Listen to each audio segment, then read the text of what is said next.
जिला पदाधिकारी ने उनकी धरना को प्रशंसनीय रखते हुए, उसको नजर पे रखते हुए उस दिन के कुछ ही दिन के अंदर पाली पुल में काम चालू हो गया है। जिसे हमारे देश को युवाओं के नेता द्वारा विकसित किया जा रहा है, जिसपे युवाओं को सबसे आगे आके इसको अपना हाथ में कदम मिला के अपने देश को आगे लेके जाना होगा। आप देख रहे हैं दैनिक कड़क बिहार टाइम्स, निष्पक्ष और निर्भीक, आपको रखे सबसे आगे। नमस्कार, आप देख रहे हैं DKVT न्यूज। तो चलिए रुक करते हैं आज की प्रमुख और बड़ी खबर पर।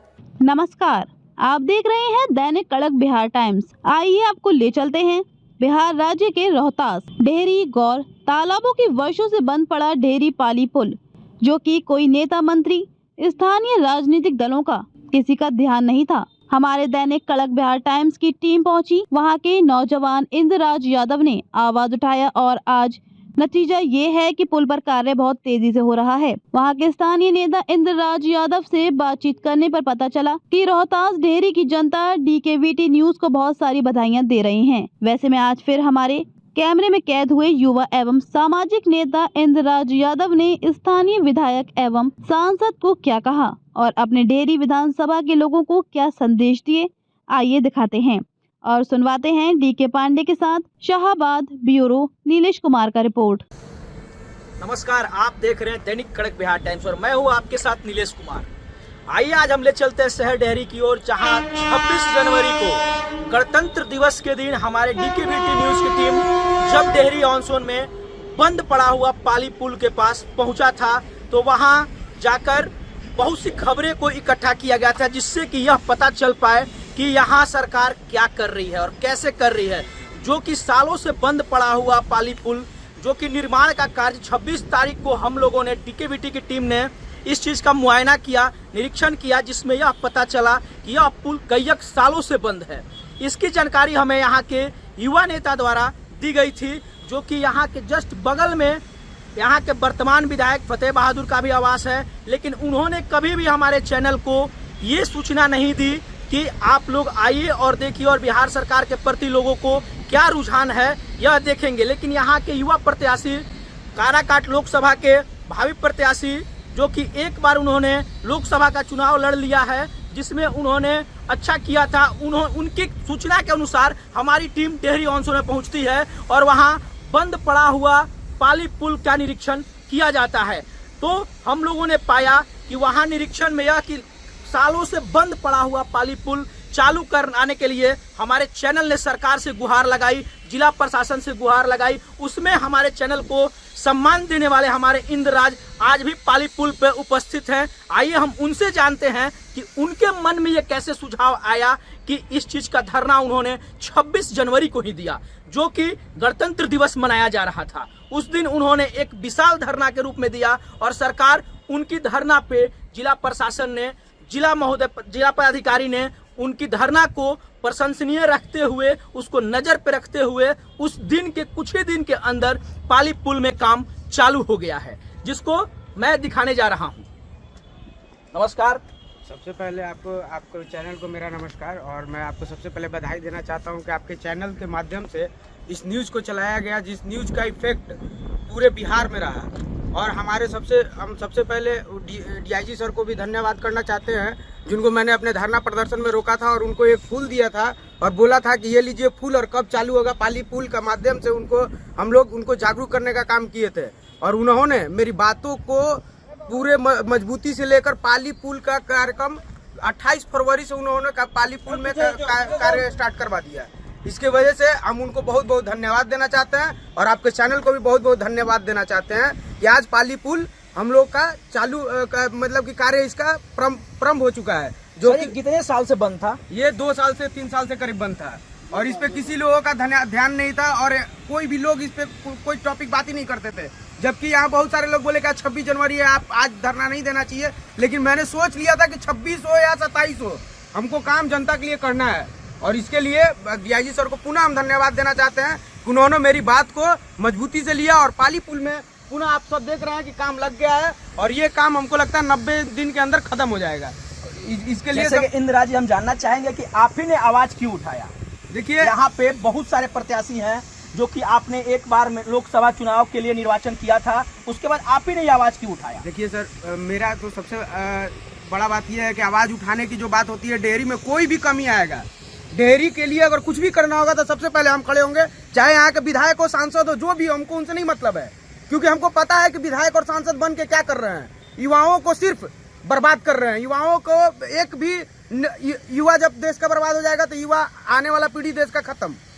आप देख रहे हैं। आपने डीआईजी को धन्यवाद दिया, पुल तो डीआईजी के अंतर्गत नहीं आता है सर, लेकिन डीआईजी सर के अंतर्गत नहीं आता है। इस माध्यम पे लोग, बहुत सारे नेता, जैसे आम जनता यहाँ जाती थी तो विधायक क्या कि सर पुल कब चालू होगा, तो विधायक जी बोलते थे मैं डीआरएम को बोल दिया हूँ, मैं डीएम सर को बोल दिया हूँ, डीएम सर बोलते हैं कि डीआरएम को बोलिए, डीआरएम सर बोलते हैं डीएम को बोलिए। इसलिए मेरी पूर्ण प्रयास थी कि मैं साहबाद डीआईजी जो हमारे सर है उनको रुकवाने का काम हम लोग 26 को करेंगे, और उनको रुकवाए, उससे हम लोगों का काम बना। और डीआईजी सर को पुनः धन्यवाद देना चाहेंगे कि डीआईजी सर ने मेरी बात को समझा और इस बात को आगे रखा है। अच्छा, मैं पुल के समीप जाना चाहूंगा, मैं कैमरामैन से निवेदन करूंगा। हाँ, एकदम। आप देखिए, यहाँ पे आपने देखा कि इंद्रराज ने किस तरह से यहाँ के शाहबाज रेंज के डीआईजी को धन्यवाद दिया, क्योंकि उनके ही बदौलत, इनका कहना है कि उन्होंने इस बात को गंभीरता से लिया और उनसे बातचीत करने के दौरान इन्होंने 28 जनवरी को इस पुल में फिर से निर्माण का कार्य शुरू हो चुका है, जो कि इनका कहना है कि 90 दिनों में, विगत 90 दिनों में इस पुल का निर्माण कार्य पूरा हो जाएगा। ये इनका, मैं डेहरी के लिए, चलिए ये तो एक पुल का काम है जो कि इससे बहुत सारे जनता परेशान थे, लेकिन मैं Dehri on Sone railway station के पास में जो बस स्टैंड का समस्या है, मैं पुनः उसके लिए अनुमंडल पे धरना देने के लिए आ रहा हूं।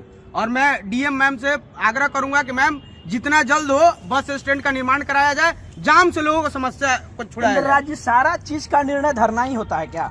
सर, जब सरकार अपने कान में और आंख में तेल डाल के सोती रहती है ना, तो आम जनता को जगना पड़ता है। और हम लोग आम जनता है, और आम जनता जग चुकी है डेहरी ऑन सोन का। और जब आम जनता जग जाती है तो सरकार को भी जगना पड़ता है, क्योंकि कानून का हाथ बहुत लंबा होता है। आप भी बहुत पहले सुने होंगे। चलिए, जैसे कि आपने देखा अभी कि इंद्रराज जी ने बहुत सारे लोगों को धन्यवाद दिया, जहां पे इन्होंने बहुत सारी समस्याओं को भी बताया। लेकिन हम अपने कैमरामैन से दिखाना चाहेंगे कि पाली पुल का निर्माण शुरू हो चुका है, जो कि काफी तेजी से चल रहा है। आपने देखा किस तरह से पाली पुल में बेजोड़ बिना डरे काम चल रहा है, जो कि हमें ये लगता है, हमारे लोगों को ये लगता है, हमारे डीकेबीटी चैनल के लोगों को ये लगता है कि इंद्रराज जी का बात सरकार ने सुन ली और काम को लगा दिया। लेकिन मैं इंद्रराज जी एक चीज जानना चाहूंगा आपसे कि यहाँ पे वर्तमान जो सांसद और विधायक हैं, उनका इस पुल के प्रति क्या राय था? जैसे उनका जो राय था, जैसे जितने भी अब प्रतिनिधि हैं, जिनको आप सांसद बोलते हैं और जिनको आप विधायक बोलते हैं, वो हमारे प्रतिनिधि हैं, हम लोग को प्रतिनिधित्व करते हैं। तो उनका बस यही मानसा रहा है कि आम जनता किसी तरह से परेशान रहे और चुनाव के समय में मेरे पास आए और मैं उनको एक समस्या बताऊं कि आपका एक समस्या है पाली पुल, जिसको हम चालू करवा देंगे। इसलिए इस समस्या को हम खत्म करने के लिए उनसे पहले ही चालू करवा दिए। अब ये पुल तो इंद्रराज जी का बात सरकार ने सुन ली और काम को लगा दिया। लेकिन मैं इंद्रराज जी एक चीज जानना चाहूंगा आपसे कि यहाँ पे वर्तमान जो सांसद और विधायक हैं, उनका इस पुल के प्रति क्या राय था? जैसे उनका जो राय था, जैसे जितने भी अब प्रतिनिधि हैं, जिनको आप सांसद बोलते हैं और जिनको आप विधायक बोलते हैं, वो हमारे प्रतिनिधि हैं, हम लोग को प्रतिनिधित्व करते हैं। तो उनका बस यही मानसा रहा है कि आम जनता किसी तरह से परेशान रहे और चुनाव के समय में मेरे पास आए और मैं उनको एक समस्या बताऊं कि आपका एक समस्या है पाली पुल, जिसको हम चालू करवा देंगे। इसलिए इस समस्या को हम खत्म करने के लिए उनसे पहले ही चालू करवा दिए। अब ये पुल 3 महीने के अंदर चालू हो जाएगा, तो उनके लिए एक मुद्दा खत्म। दूसरा मुद्दा आता है लोगों का डालमिया।